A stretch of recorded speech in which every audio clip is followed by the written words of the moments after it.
Welcome back to Myth Vision Podcast. Ladies and gentlemen, we have Gnostic Informant, Neal Sendlak. What's up, brother? I'm loving this set. This is a nice spot you got going on here. I'm having some fun. Let's do this. Thanks, man. Yeah, so let's dive right in, okay? Sure. 3 years or so ago, you started the YouTube channel. You've been an explorer into areas that you feel are like almost not discussed enough online. I'm the same way. In fact, I think we're cut from the exact same cloth of wanting to know. At first, it was extremely fringe stuff that I was into. You have to kind of be thankful for those things. People want to just, but it helps you hone in your skills of what you think is really the case as you explore and get deeper into studies, primary sources. You are one of the few people I know who will open up a book by a Greek name no one's ever heard of and just start reading some translation of something that is into some weird mystery cult stuff that's diving into some crazy. Very few people do this, okay? But in recent times, you've been on the Danny Jones podcast, which got a lot of noise. Danny, I'm sure, is excited about the views that came from that because there's a lot of stuff you covered in that video. But this is all in response to what happened with Amon, and then Dan McClellan showed up on Danny Jones. What is the beef? And then I made a response to that recently. Right. Like, I want to get into a little bit of the beef. What is going on? What is your chip with Dan McClellan? And then also Amon Hillman and these guys. Like, I want to kind of discuss this issue. Yeah, I love the great question. I don't have any personal problems with Dan McClellan. I think he's a great guy. I really do. I genuinely think that. I don't have any ill will towards the guy. I know in my recent video I did sort of question his integrity a little bit and question his honesty about some things, but I don't mean anything like, I don't think he's that, I'm not calling him a liar as a person. Okay. I'm saying I think that he was in certain instances. For example, just to throw it out there, in the video I talked about him not admitting that he was wrong about counting the Hebrew words in the Bible, or the Hebrew words general, and counting the Greek words. He got that part wrong, and his public statement, it seemed like instead of just saying I was wrong, he had to say, well, I knew the answer, but I leaned into the wrong answer because I got the decimal off. And the decimal wasn't the issue because you gave an exact number. So I questioned his integrity there, and I questioned his honesty, and some people might think that's a little far. Dan's a good guy. Well, let's push it. But I want to say, I do think he's a good guy, and I don't think he does this every day, or he's a liar or anything. Right. I think in that instance, he felt like he had to cover up himself. He felt embarrassed that he was wrong. You think there's ego involved? And I think it was a little bit of ego. Okay. And look, I've done something like that before. We all have this. We've all done stuff like that before. Right. Okay. So that's why I just want to throw that out there. I don't think he's a bad guy, and people should stop watching him, or we all need to discredit him or anything. No. I think he's a great guy. So let me jump in here for a second to tell you, like, I love Dan, right? For Standing Stones, the Masabah, delving into ancient Hebrew stuff, I think he's fantastic. There have been critiques I've had, right, where I'm like, damn, you're stepping on my toes, bro, because I have academics that are like literally pioneering ideas like Dionysus in the book of Acts, the Gospel of John, like clearly real good reason. Not like, this isn't just you have to stare too hard and then you see similarities. There's really good reason literarily to see that they are imitating Euripides Bacchae or other things from Dionysus. And I've wrote him personally, said, dude, love you, dude. I really wish you would reword this or rework this and come out at least being more neutral and more balanced, because PhDs from Harvard that I respect are doing this. And it stepped on my toes, which irritated me a bit because we're supposed to be comrades. And what happens is when you do a video, everyone comes flooding your comment section. This has been debunked by Dan McClellan. Aaron and Dan McClellan. Those are the two I get. But the real question is, how has it been debunked? A guy never explained that. Right. So that's what bothered me a little. And I think that bothered you. So my critique is when I have an academic I respect, and then they turn around and kind of jab the other academic that they respect, but it's outside of their field. It's not their expertise. Yeah. Let me go back a little bit, because there was an off-camera back and forth that him and Dan and I had one time, and it was regarding the God that Paul believed in. Okay. And I noticed a statement that he made towards somebody, and I thought he was incorrect, challenged it.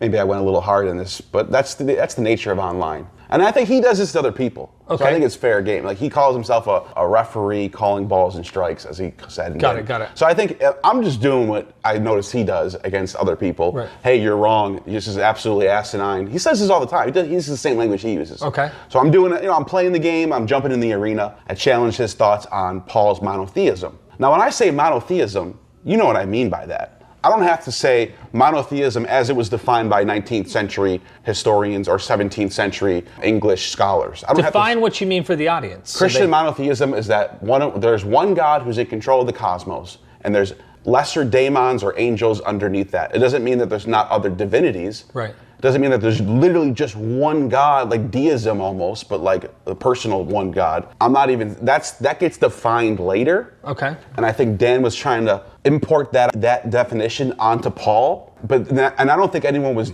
doing that at first. So the point I'm making is, just to go back to what happened. I said, no, the idea of having a one or a demiurge or a good, as Plato calls it, the good, Plato calls it, that is already a developed idea for 3 centuries by the time of Paul comes around. It gets developed by the Platonists, it gets developed by Stoics with Zeus as the logos, it gets developed by the Middle Platonist, where you have the one. Who else is developing these ideas? That's just like the law of the land in this time period. People, the Platonists and the Christians and the Jews, and even some of these mystery religions have their one God who's above the other ones. So this is like common ideas at the time here. So I pointed that out, and I got sort of gaslit by Dan in this situation. This has kind of led me into the being kind of opposing. Antagonistic. So I'm just being honest. Putting this all out there. This might sound like I'm getting a little far with this, but this is just being honest. This is the history of it. And I got kind of gaslit where I got listed a bunch of books, academic books, that apparently I'm misrepresenting the sources, is what he said. I've read these. This is what he said. I've read these sources that you're misrepresenting.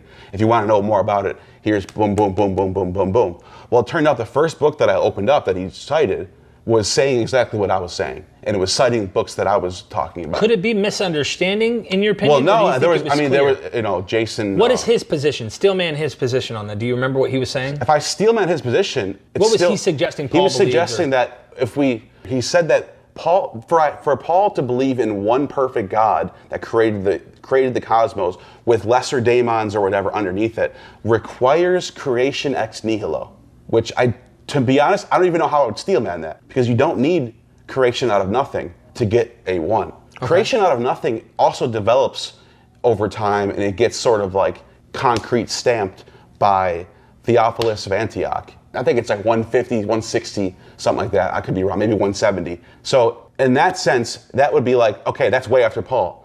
But you don't need that doctrine to have a perfect one in charge of the cosmos that's all powerful. You don't need creation out of nothing for that. Creation out of nothing is about creation. It's not about divinity. So those are two separate things. So you quoted the source that he said back to him in saying, like, this is what the book you just sent me says, and that created more tension? I sent a screenshot of what was in the introduction. Okay. The person was talking about the same people I was talking about. It mentions Basilides, it mentions Plutarch, it mentions Plato. Right. And these are the people that I was mentioning, and I just thought I can't. And so this is the part where I'm putting myself out there against someone who's credible, has a PhD. Right. And look, here's what I'm seeing, here's what you sent me, here's what I'm still seeing. Right. You would think you'd get a response back. Nothing. Just gone. Okay. Which makes me think that instead of being like, damn, you know what, you have a point. Paul can believe in a perfect God who created everything and doesn't really need creation ex nihilo. Maybe I was wrong, but just no response at all. And there's other people that were commenting on this thing. Anyways, I don't want to spend too much time on this one back and forth, but I'm just giving you the history. So this is building up the whole tension thing. So then the Ammon thing happens. Okay. And so after the Ammon thing happens, I watched his video on Danny Jones, and I'm just noticing a lot of mistakes that I'm purposely noticing. And I wanted to make a response. Now, maybe I wouldn't have made that response if those things didn't happen before. Right. So, and let me ask you, this is more of a personal, psychological question. I think it's psychological. You notice that you're making critiques of Dan, or you'll make critiques of some other scholars. Why don't you do that to Ammon the way that you do to them? Well, that's why I brought up the whole back and forth that I had online, being gaslit, being blocked, being told you're wrong, I'm right, the way you were treated by Ammon is different in your view? Yeah. So because and I disagree with a lot of Ammon's things. But does he care that you disagree with him? Ammon? Yeah. No. Okay. So you're saying it is the way your treatment is that has caused you to kind of have this personal kind of, hey, we're having a battle here, and I'm bringing my sword and my shield, and I'm trying to battle these ideas. And I wouldn't do that to just randomly anybody, but Dan's out in the arena too. But he's out there making videos about other people, saying that this is complete nonsense, this is us, and I'm just kind of using that rhetoric and drawing off that same energy. Right. Okay. And I don't want to make it personal or get to the point where people are trying to harm each other's lives or anything like that. No. Which we do see a lot on YouTube. That happens a lot. People try to get each other fired from their jobs That's or lie about people and try to make them get embarrassed in the public eye. I'm not trying to do that. Yeah, I know. But I'm trying to keep it strictly with the material, things I disagree with. Right. That's it. That's all I'm doing. To get into some of the details of the things that I noticed about his mistakes, just to be completely upfront, we can get into details about this. I do not think that Dan has even a bachelor's level knowledge of the classics. And I could be wrong. That's just what it looks like to me. Right. It looks like when it comes to Roman religion, Greek religion, mystery cults, Platonism, Greek philosophy, Greek mythology, it looks like he is barely an amateur in this field, and he's out of his element. And he'll make statements like, he'll respond to a video online or something. And the video might be complete nonsense. Right. He might be fair to be criticizing this video. But then he'll say things like, there are no sources anywhere that say X. And I can find a source that says X. The question shouldn't be, is there a source that says X? The question should be, does X influence Y in these Christian texts? Okay. So to me, there's no doubt that we're going to find sources that look like what we find in the New Testament. Right. The question shouldn't be, do those exist? They do. Right. Like, spoiler alert, there are texts about gods that die and rise. The question shouldn't be, do they exist? The question should be, how much do they influence the Christian story? Right. And I'm not saying they plagiarize. I'm not saying they steal from. People need to stop using that language. Okay, you're getting somewhere interesting. I'm kind of glad you segued into this. Yeah. We're dealing with dying and rising gods now. We're in the phrase. I don't want to stay on the drama too much, but I wanted to. No, I People understand. are wondering why I'm coming out this fiery. I'm just telling you why. First of all, let me give a little context there. Remember Frasier and Dying Rising Gods, because I want to get to this too, because I just listened to half of The Golden Bow, and half, believe it or not, Amazing book. people go, Everyone should read it. It took me, it's a 44-hour book on Audible. I'm 22 hours into this, and my drive was 42 to 44 hours of driving. So I did my best, and I'm just now getting to Adonis, and this is going to be the best part. Amazing. I know, and you said should have started there, but everything before that was necessary. So for those who don't know you, Neal, you're from New York, okay? You come from this hey, this kind of environment. Yeah. And you and me have bumped heads. You and me have clashed. We're like brothers. But you and me, when we disagree, we can disagree, don't we? So I feel like personalities too become a thing, because people see that and go, hothead, this and that.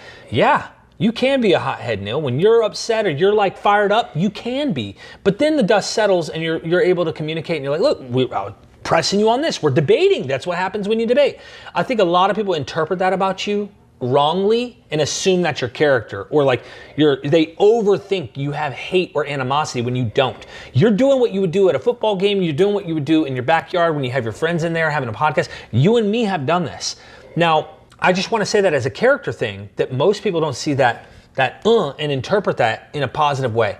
They might think of it as oh, you're just out to attack Dan or something like that. Right. Or maybe he's maybe thinking that. Yeah, and I just want to make one more thing clear. I am saying that it appears to me that Dan is out of his element when he gets into the classics realm. Right. But I do want to make it very clear, this guy is a bona fide expert in Hebrew Bible. Of course. Or even Christianity or Judeo-Christianity in general. He studies So I just want to make, if somebody's thinking that I'm trying to say he doesn't know anything at all, I'm like, whoa, no, not at all. Yeah. I'm glad you're correcting. Just want to make sure, because I was just criticizing a lot, but I want to make sure people understand that I know this guy knows what he's doing. He's been trained. He's under Stavrakopoulos, and he's oh my gosh, this guy's a legitimate expert in his field. 100%. So I just want to make that clear. Yeah, questioning that at all. Yeah, you're just saying when it comes to Greek and Roman, I was just simply pointing out that you can be aggressive in communication, and they might understand that in a negative way to a point where they think your character or something is that way. But I'm like, no,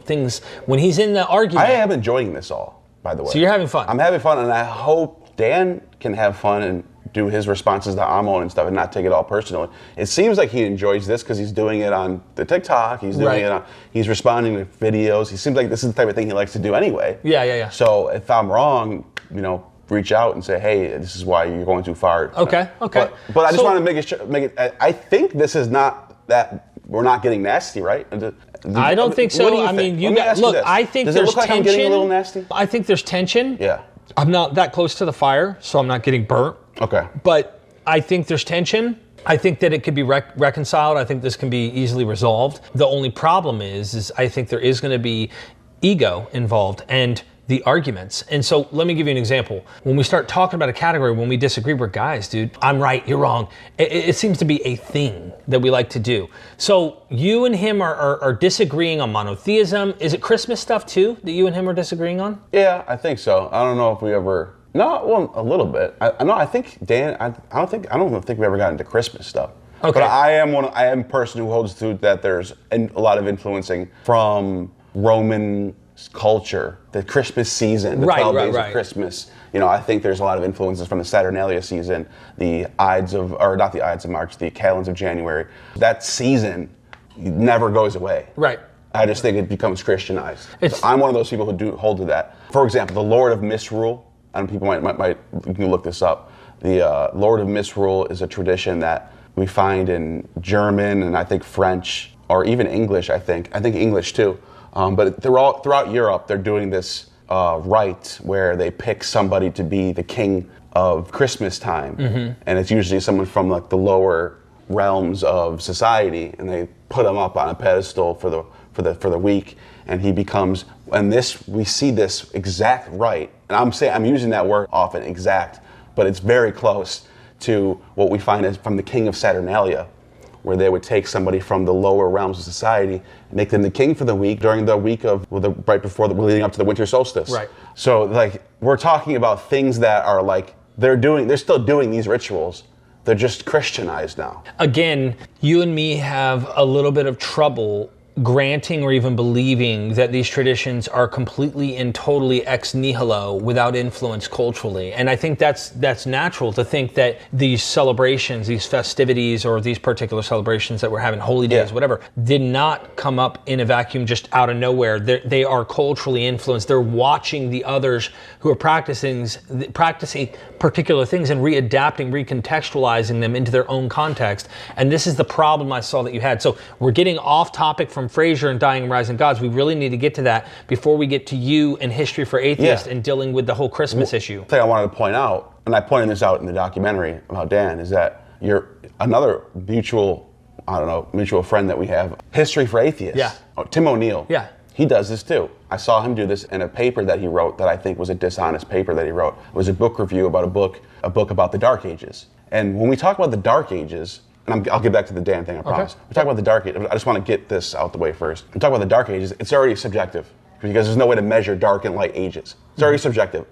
Based on my worldview, if I want to call something Dark Ages, it's based on my worldview. Right. So there is no right or wrong answer here. Whereas this guy's trying to make it seem like there's one answer here. Scholars say this. If you say otherwise, you're wrong. And then he cites James Fraser as a book from 1890. That's not correct. The first edition came out in 1890. The book that we have today, that Amazon prints, is from 1936. It's been updated and changed. And you and I both confirmed this 5 minutes ago. With Paola. We called Paola and said, is this true that this book that we have, that everyone's reading and criticizing, is a 19th century book? She said, well, the book, technically the first edition was from the 19th century, 1890, all the way at the end of the 19th century. Right. But it's a 20th century book in the sense that the last edition, the edition that we have right now that everyone's reading and criticizing, is from 1936. Mm-hmm. We're talking almost 50 years later. It's been developed and changed and edited and fixed and peer reviewed, and this was the top scholarship of the time period. Mm-hmm. This wasn't just some random guy printing out a book in his basement. James Fraser was the top of the line scholar of his day. And he was pivotal in the change of anthropology and comparative religion in period. He's a foundational piece, even if some of his stuff might be dated. But let me just finish my thought on that. To call him a 19th century outdated scholar is incorrect. Let me tell you why. I'm reading, here's a list of James Fraser's works. His first thing he ever wrote was called Totemism in 1887. Then the second thing he ever wrote was the first edition of the Golden Bow in 1890. We don't even know how much was in there. Right. It could be half the book for all we know. Could look it up. I don't know. I'm just saying, we don't know what that is. Okay. We can't talk about that as the final product. That's let me give you an example. Let's say I wrote a paper, a dissertation, and I send it in for peer review, and they send it back to me. and say, that's no good, fix this, this, and this. Or in the next decades, you learn so much more too. You build it. Yeah, and that's what I'm saying. I was going to say, it's even worse than that. But let's just stay simple so everyone can understand this. This is a simple thing. I write a dissertation, I send it in, they say, that's wrong, that's wrong, that's wrong, that's wrong, fix it. I get it back, I fix it, I send it in the new paper. Got it. But then you come along and say, hey, that paper that you wrote, that's no good, it's outdated. And I go, but this one is the updated one right here, and you just want to point to this one. Yeah. That's not legit. Right. That's being dishonest. But it's even worse than that. We're talking about 46 years later, updated, 3rd edition. It's a totally different book at this point. Got it. If we're going to criticize the book, at least get the date wrong. I mentioned Tim O'Neill because he does this in his article. He dates it to 1890.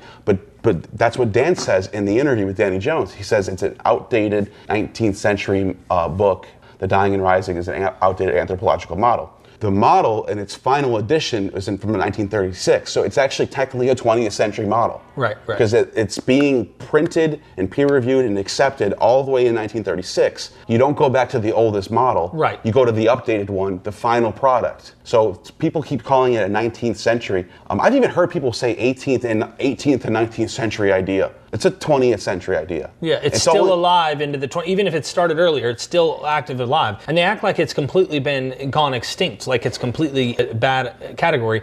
I know Dan mentioned that in the video with Danny Jones about this is anthropologically, like it's not a category that works in anthropology. Yeah. Paola, we called and asked her, and she agreed to some extent what was said, but also wanted to emphasize that when you're dealing with polytheism, they're agriculturalist societies. The category of dying and rising gods is a theme there. Forgot to finish this. I'm sorry. But I said he wrote the first book in 1887, then he wrote the first edition, and then I went off on a tangent. Then you have Pausanias' translation, 1900. Then you have another edition of Golden Bow in 1900. Then he writes Sykes' Task, 1909. Totemism and Exogamy, 1910. Golden Boat, 3rd edition, 1936. And then he's written there's 10 other books he writes in that time period in the 1930s. Got it. 85, I think if I had to do the math here, I would say between 75 and 80% of his books are from the 1930s. Right. That's where that's his area is the 1930s. Got it. So it's like to say he's a 19th century scholar, you're going off of one book that was printed in that time period. Right. That's not correct. That's like saying Derek Lambert is a 20th century YouTuber. Right. You lived in the 20th century. You were born in the 1980s. I may have developed some ideas then. Yeah, you might. But you right now, you are a 21st century YouTuber in 2030. I feel like we're getting lost in this. Your point, I get. But I just want to. But that's important. It is because they're trying to push him back all the way into the Stone Age. It seems like when it's not that far off. The older, the worse the ideas are that don't take him serious stuff. But Paola Corrente's written a recent book and has done peer-reviewed work on highlighting that Fraser's idea here is not mistaken. Though she doesn't agree with everything he said, she is defending and saying that category exists. And she said on the phone with you and me that this polytheistic agriculturalist dying and rising God thing is the case. But then we asked her, because I know that Christianity specifically is not her specialty, we said, hold on, here you have a Christian religion that is on the rise here in the 1st century. I asked her, hey, is the dying and rising God stuff happening down in the Common Era? What did she say? Yes. Okay, so it's which is not even it's debatable. Not debated. Yeah. It's surrounding and in the environment. They're breathing the air of dying and rising God, polytheistic stuff around. Though Christianity comes off monotheistic and demonizes these other gods and whatnot, wants them to worship one God, you have this Jesus character in the mythos of Christianity that suggests that you be baptized and to participate in the death and burial of this man god, who, by the way, Dionysus was also a man god, but anyway, there's also other stuff we can get into.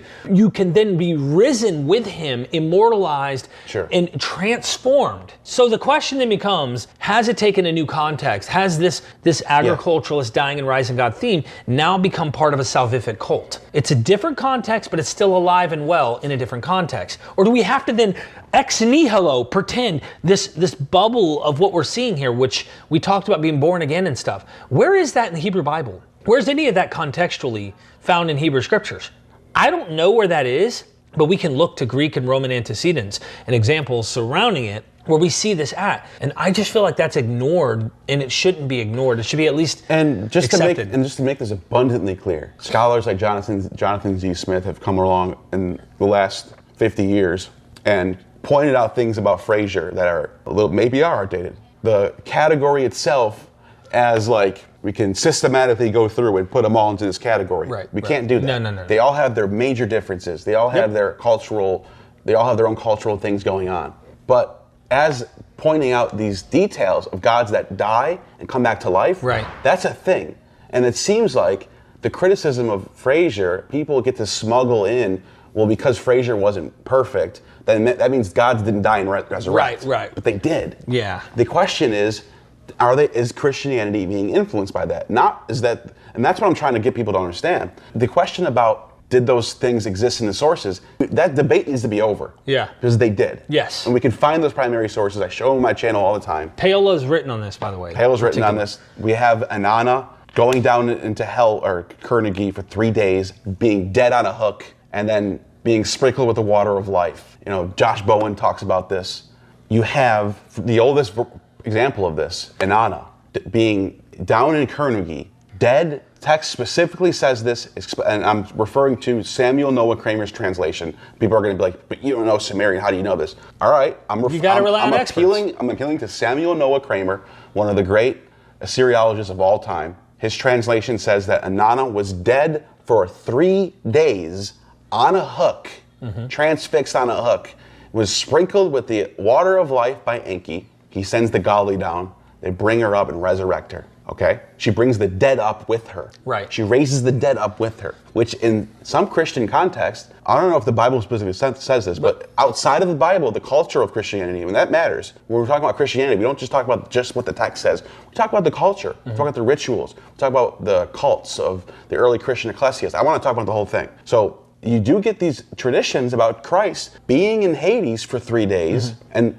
people are allowed to, and saving people down there. Right. You've heard this before. Yeah. So that seems like... Go a little bit further, at least we could say something could be happening in Matthew, where they call it the zombie apocalypse, where Jesus rises and the dead, the saints come with him in a way, and enter Jerusalem. So this is important, and I'll get to other examples besides that. We're not saying that they borrowed from the ancient Sumerians. That's what I'm saying. The question isn't, is it true that there's a story about Inanna being dead for 3 days? Right. We know that's true. Right. We don't have to debate that anymore. The question is it possible that Christians in the first century are drawing from that? Right. Well, it turns out that Inanna or Ishtar was known by first century authors in the Greek and Roman world. Okay. We don't know how much they knew, or if they had access to the descent of Inanna story. That's another thing. Maybe we could talk to a Assyriologist about that. I don't know that right now. All I'm saying is the source is there. The verb to stand is used for Inanna too. Yeah, so it's a resurrection thing, to stand up. To stand up. Right. That's what Paolo Carenti points out. That's interesting. So how much do they know? This is a good point, because when I just said we're not even saying that's what's happening. Exactly. But I'm not even jumping to any conclusions. Again, how often do myths get transmitted into other myths? And so now you which is the antecedent that may have influenced the story? And that's another. So normally I don't even respond to McClellan's videos, even if I disagree. I just watch them and go.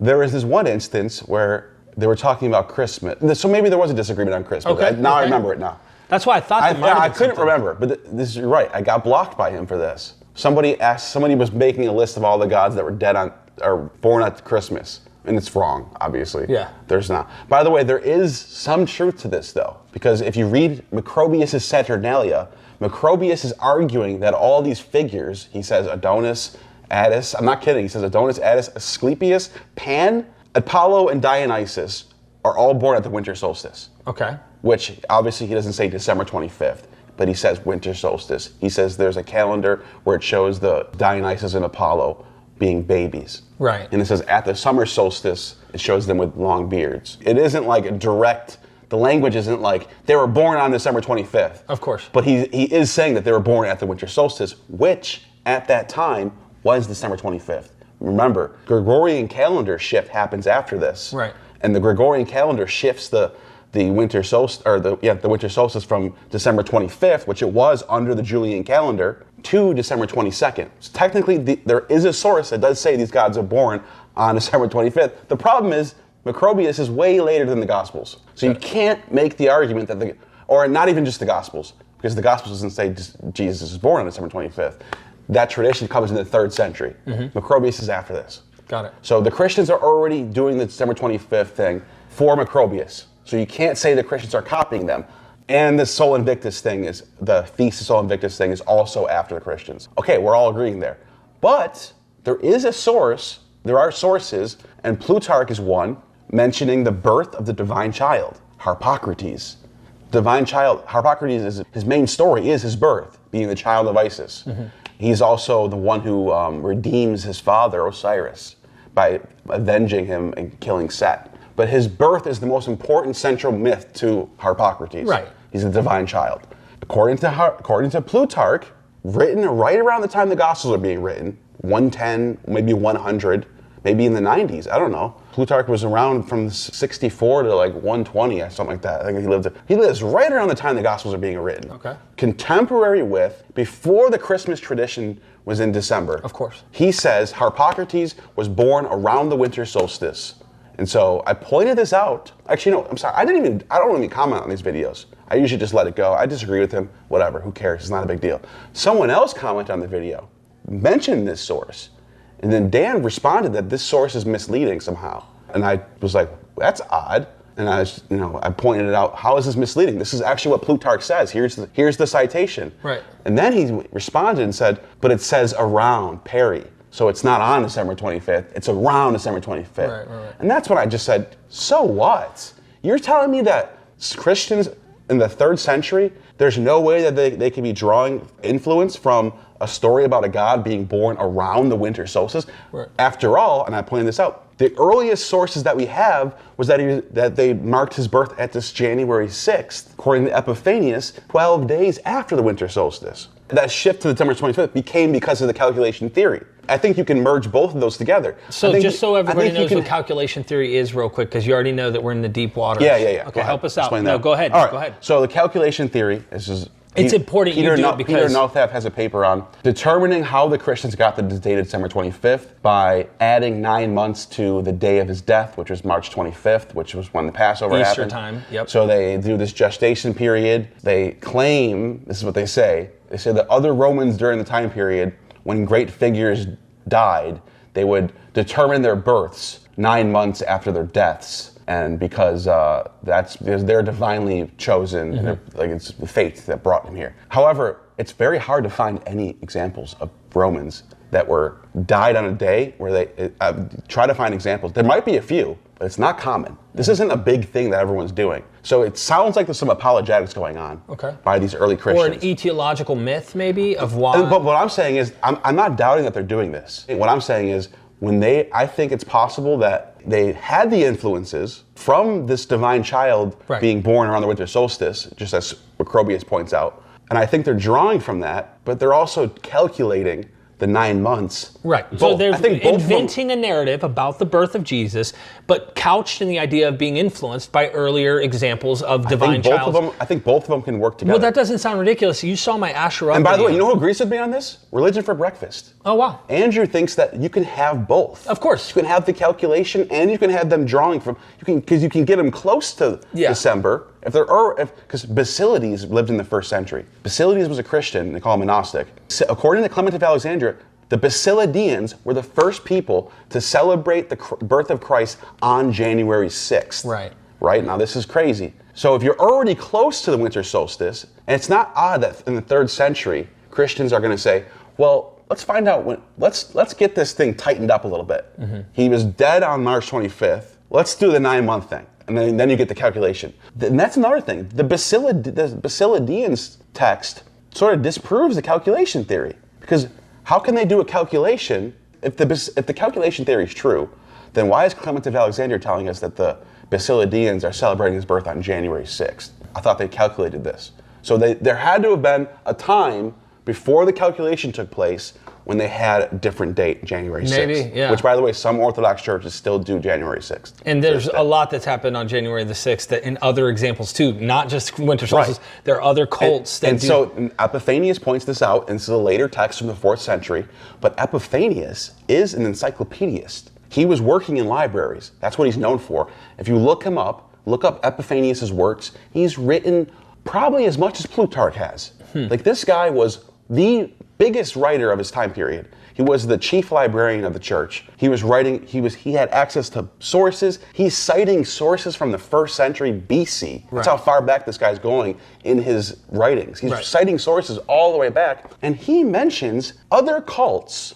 One of them is the cult of Dusharis in Arabia at Petra. And the other one is the cult of Ion in Egypt. Both of those gods, Ion and Dusharis, are closely linked with Dionysus. The Suda says that Ion is a syncretic god of Adonis and Dionysus. The Aristotle, or was it Aristotle? Not Aristotle. It's I'm sorry. It's one of the Neoplatonists, either Iamblichus or Proclus. It's one of those two. I can't remember which one. Mentions that Dusharis is a Arabian Dionysus. So there's already like some Dionysian stuff going on. Those are the two gods that Epiphanius says were born of a virgin on January 6th. Right. He specifically says that. There's so much that, and you get into I'm just pointing out that there's sources that are saying this. Right. And I know that technically, we've talked about this before, where a lot of scholars might be misunderstanding you, like as if you think that Dionysus is. Say, no, that's a late source. Let it go. Well, all I'm saying is, that's what they why thought. is it there? They thought that. Which I just want to know why he's saying this. That's all I'm saying. And maybe they're right. Maybe Epiphanius did find out some late rumor and just wrote it down. All I'm saying is, let's look at it. Let's look at everything. But even more than that, another thing that I think gets neglected, and by the way, to Dan's credit, in the Danny Jones video, he does say that there are Christians who don't negotiate any influences on Hellenistic areas, where I do think that there are some influences in the philosophy side. Not as much on the mythology side. But I would push back on that and say that the Greeks aren't separating mythology from philosophy much. Most of the mythology is bringing in the philosophy, and they have a relationship, especially in the cultic sense, in the ritual sense. What's this book you have called? So this is called Greek Religion, from the last decade or two. I think it's from 2016. Edited by Daniel Ogden. I think it's from 2016. It's very up to date. It's just a whole bunch of scholars contributing their own dissertations or whatever in this. Okay. And the one that I'm bringing up, this is peer reviewed by Blackwell. I've been reading this and I'm learning a lot from it. It's a classics book.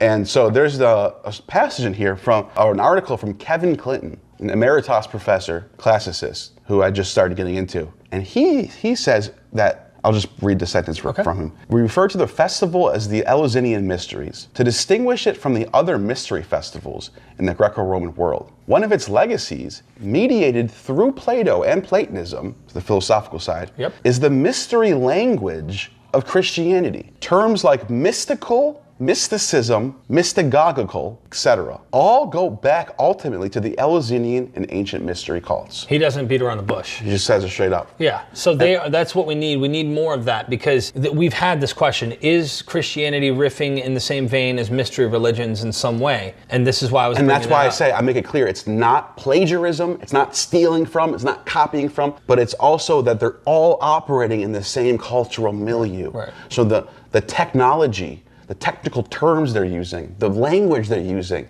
the way that the Dionysian cults sacrifice, not just Dionysian cults, the cult of Attis and then Mithraic religion, they sacrifice a bull, and the initiates were either symbolically or literally, in the Mithras religion, literally washed in the blood of a bull. Right, and you talked about that passage in 1 John where there's this idea of being washed in the blood of the lamb. So, okay, you have different imagery. Somebody might say, but one's a lamb. You might get what's his name, Michael Jones. If Michael Jones was here right now, he would die say, over the hill. One's a lamb and one's a bull. They're different. And that's the crap that we honestly think is so silly, because of course there's going to be differences. Yes. The bull is Dionysian. It's always been Dionysian. It's actually related to Osiris, the Apis bull. The Sabazian bull is a lunar bull. There's a bull thing going on. I mean, look, El was symbolized as a bull. El was symbolized as a bull. And so is Yahweh at times. So is Yahweh.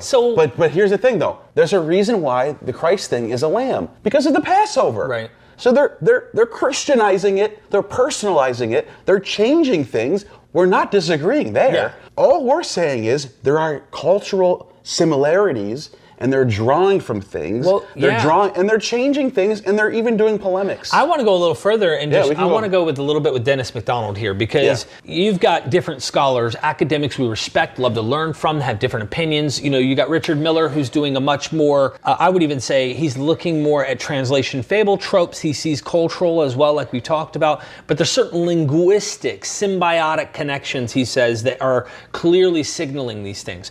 M. David Litwood does the cultural stuff.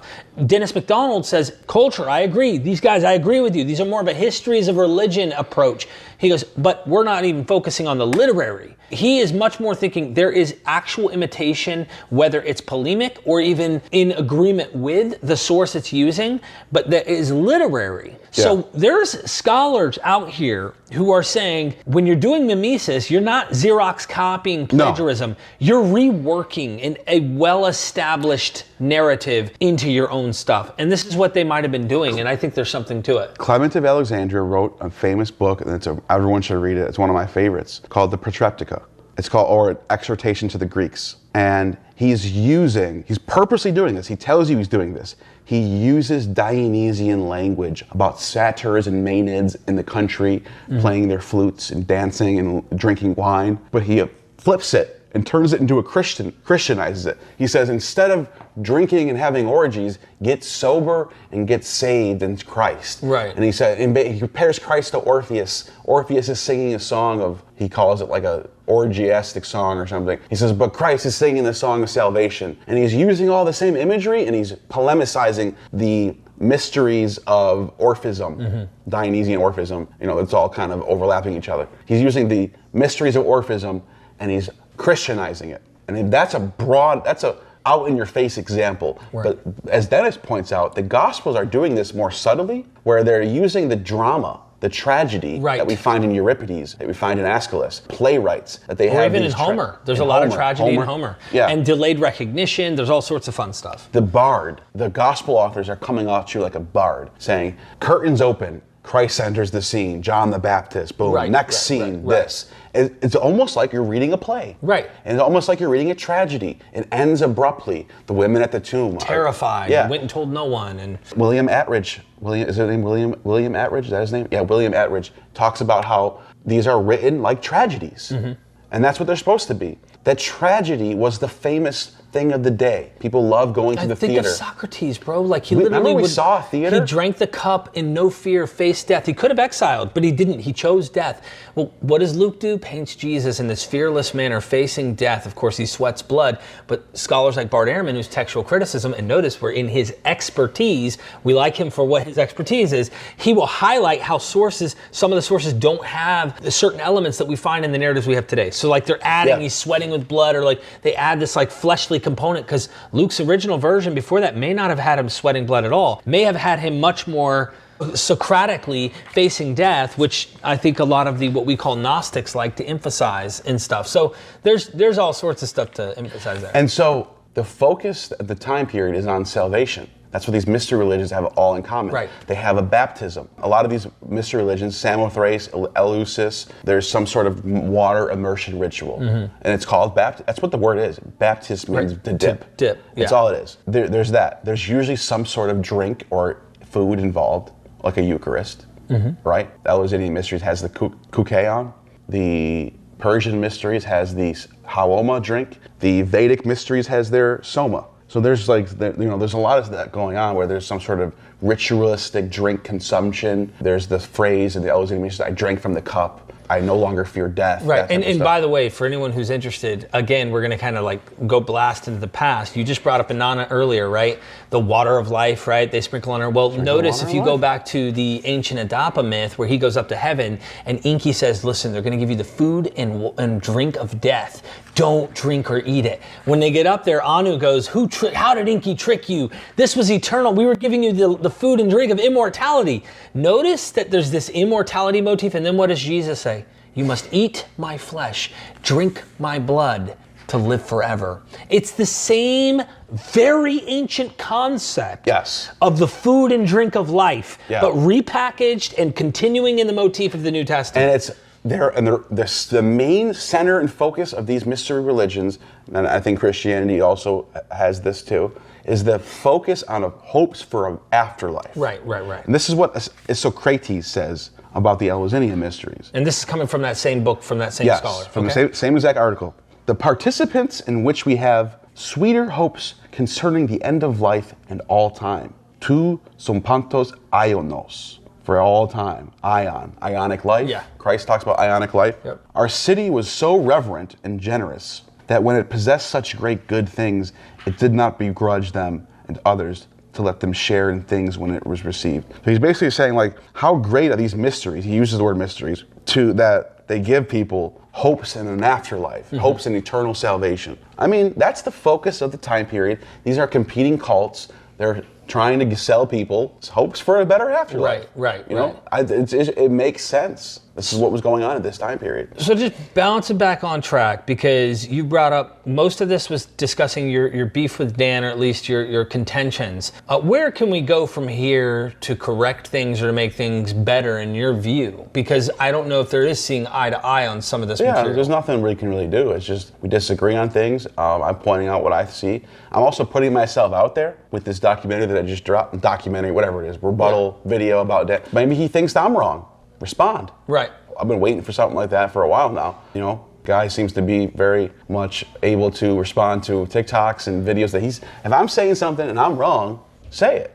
Or if I'm right, hey, good point. That's all I'm saying. Like, I'm fine with the back and forth. Right. But like I said, I don't want it to be, vicious or anything like that. Do you think, other than the comments about... Keep it online, that's all. Other than comments about him, how much of this do you think he would disagree with what you've said today? Other than maybe the disagreements of what he's already established about monotheism or whatever in his head, how much of this that you've said today do you think you would honestly disagree with? Because I can't imagine it'd be too much. Well, it seems that he really pushes back on the dying and rising God thing, almost as if these sources don't exist. For example, you saw him tweet out this meme about Dionysus. I saw that. From the and there was some stuff. And there was a list of things that this guy said, and he leaves out the fact that Dionysus was a sacrifice who resurrected.